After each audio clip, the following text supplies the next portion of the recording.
Well, we've got a lot to talk to Josh Hawley, Missouri U.S. Senator, about here on KCMO Talk Radio 95.7 FM. We're streaming, as always, on our KCMO Talk Radio app.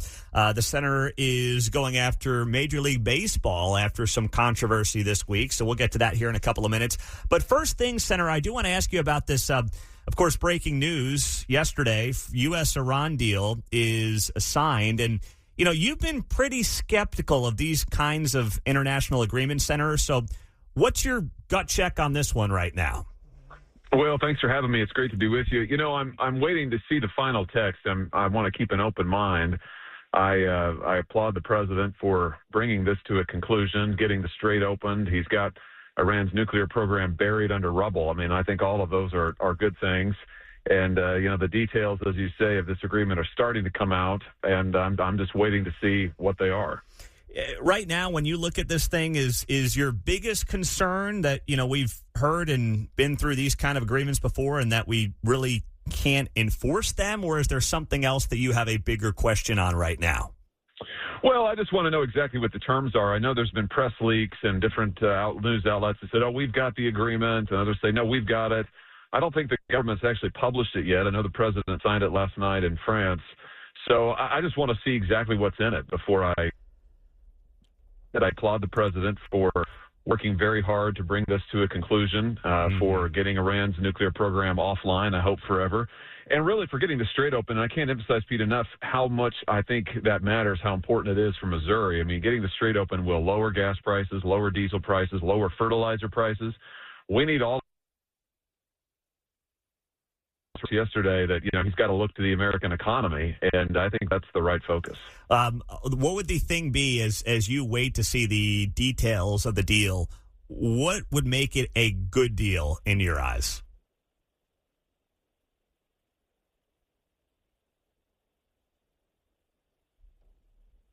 We get our energy security taken care of, that we get oil and gas prices down on this country. Of course, nobody wants Iran to have a nuclear weapon, but I have to say, I think after the action the president took last June, a year ago this month, bombing their nuclear program, I don't think they're ever going to have a nuke. I mean, do they want a nuke? Yeah, I'm sure they do. But, you know, are they ever going to get one? No, I don't think they will. So I have to say that I think that the president had it in a pretty good place. So let's see what the terms of this deal are, and we'll go from there.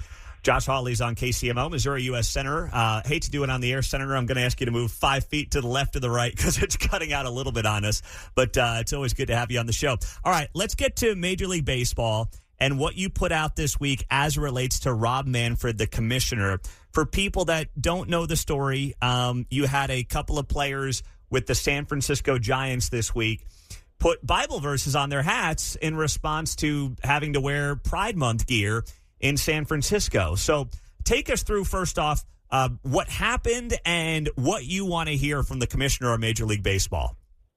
Well, first of all, I think it's outrageous that Major League Baseball, which gets a special exemption from the federal government, they are not subject to the same antitrust laws that every other sport is, that every other business is. They've got a special deal, and they're using that to persecute and discriminate against people of faith. All these players did was write a verse from Genesis about Noah and the rainbow on their hats. And for that, the commissioner of Major League Baseball said, oh, you're in violation. We may need to discipline you. We may need to fine you. Pete, this is after that same commissioner in this same league turned their uniforms, turned their stadiums into billboards for political messages that they forced the players to wear, that they forced the players to express for years on end, back during the BLM riots, for years and years. And now when players say, you know, I'd like to write a Bible verse on my hat, they're like, oh, no, we can't do that. That's political. I mean, give me a break. So what's the thing then? Because some are saying, even if they agree with you, they're saying, well, you know what? If we open up this Pandora's box of players writing whatever they want on their hats, we could have political messages across the board, and there's a reason Major League Baseball wouldn't want that to be the case. So how do we handle that then as conservatives? Oh, what a joke. They've already turned their stadiums, their uniforms, all of their paraphernalia into political billboards. I mean, just look at the number of political messages that the league has forced the players to put on their uniforms and their hats since 2020. I mean, it is unbelievable. In my letter to the commissioner, we make a full list. Actually, it's not even a full list. We make a partial list of all the political messages relating to the Black Lives Matter riots, relating to COVID stuff, relating to all of that junk. They made the players wear these things, and now when a player wants to write a Bible verse, and by the way, Pete, a Bible verse is now a controversial political message. I mean, this is America. What happened to God and country? I mean, now if you want to write a Bible verse, that is a huge controversy. I think it's ridiculous. So my view is if the commissioner persists in this and persists in violating these First Amendment rights that belong to the players, I'm going to invite him to come testify before Congress. He can take an oath. He can explain to the entire American public why it is that his league is getting billions of dollars in federal giveaways and yet is using it to persecute people for the basis of their religious faith. So, okay, so what does it look like? I know you gave a deadline to the commissioner of, I think it's tomorrow, right? So Correct. What are you asking him for specifically before potentially you were to call him in front of Congress? Well, I want to know what the rules are. He said that this is a violation of MLB's rules. I find that hard to believe since MLB has forced political messaging down the players' throats for years, but let's just put it out on the record.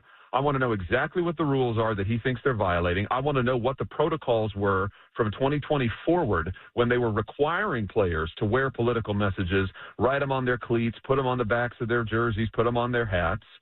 I also want to know what it is that what ground the commissioner thinks he has a leg to stand on here when he says he's going to discipline these players. I want all of that by tomorrow.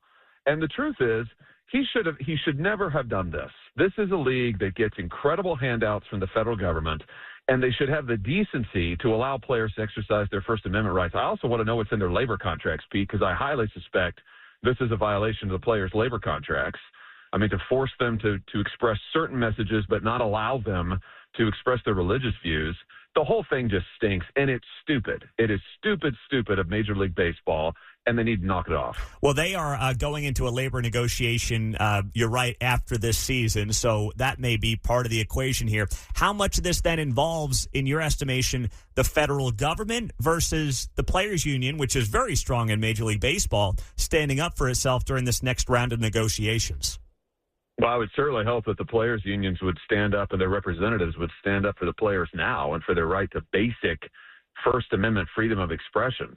I mean, to me, if the MLB can do this, if they could say, well, we're going to prescribe for you what political messages you have to endorse, what you have to say, but if you want to so much as mention your religious faith, and let's not forget, Pete, the Washington Nationals were caught red-handed, excluding one of their players from promotional material because he was a devout Catholic.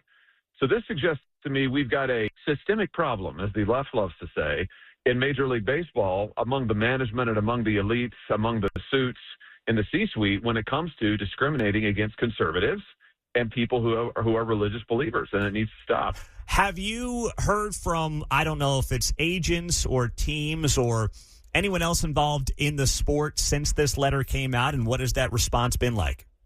You know, it's interesting. I've had players reach out to me from different teams through common intermediaries, common friends that we have, and say, man, A, I'd like to talk with you. B, thank you for saying something. There's a lot of religious believers out there, and it doesn't matter if you're a person of faith or not. I mean, this is a basic First Amendment issue. Again, can this league force the players to endorse all kinds of political messages they don't agree with and then say, man, on pain of unemployment, fines, discipline, whatever else, we're going to stop you from expressing your actual personal beliefs or just saying you have any at all. I mean, I think it's outrageous. I think there's a lot of players who want this to end. And frankly, the public, I mean, Pete, can't we just go to a baseball game and have it be about baseball? I mean, why does it have to be so political? And if somebody says, I'd like to, I'd maybe like to support God and country, they're told, oh, no, we can't have that, not in baseball. So, I was going to say, compare this to like another industry. Say you go through your Dunkin' Donuts or whatever, or Starbucks, let's say, and you've got someone pushing progressive ideology on you as you're picking up your coffee. Starbucks would say, hey, we can fire that person because we're in the business of selling coffee. We are not in the business of politics, right? That's what they would say. But where does the government intervention in that fall, and is that something that we should be going down the road of, or is that a slippery slope? Well, look, what they cannot do is if an employee at Starbucks wants to wear a cross necklace, they can't fire him for that. I mean, that's what this is. Yeah. That would be discrimination on the basis of religious belief. But this is the worst of all worlds, because what they're saying is, to use your analogy, they're saying that, listen, on condition of working in Major League Baseball, you've got to endorse a bunch of very controversial stuff, the trans ideology in this case. Let's not forget what this is. This is about putting trans stuff, endorsement of the trans agenda, on their uniforms, on their hats. That's what this is. You got to endorse that. You've got to endorse BLM. You have to do that. But if you as a religious believer want to wear a cross, want to say, yeah, I'm a Christian, want to write the word Genesis on your hat, you're out.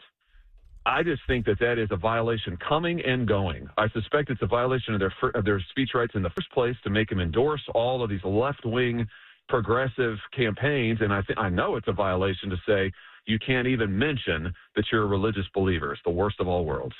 Are you expecting to hear back from the commissioner by tomorrow's deadline, or do you think he's going to try to buy himself some time here? Well, I better hear back from him. I mean, listen, we can do this the easy way or the hard way. Either way, he owes the public some explanations. And I say again, I mean, if Major League Baseball is going to keep getting these sweetheart deals from the federal government, football doesn't get them, basketball doesn't get them, businesses don't get them, and yet MLB gets them, and it's worth billions, Pete. I mean, this makes them gobs of money. So they need to explain themselves, and they need to knock it off. I mean, stop this junk, stop this woke garbage, get back to playing baseball. If he does that, everything will be fine. Otherwise, we're going to have a lot of problems. All right. Senator Hawley, great to have you back on the show. Really appreciate the time, and we will be following this story till the end of the week and see where it goes from there. Thanks so much. You bet. Talk to you soon. All right. You got it. Josh Hawley on KCMO Talk Radio. Always good to have him on.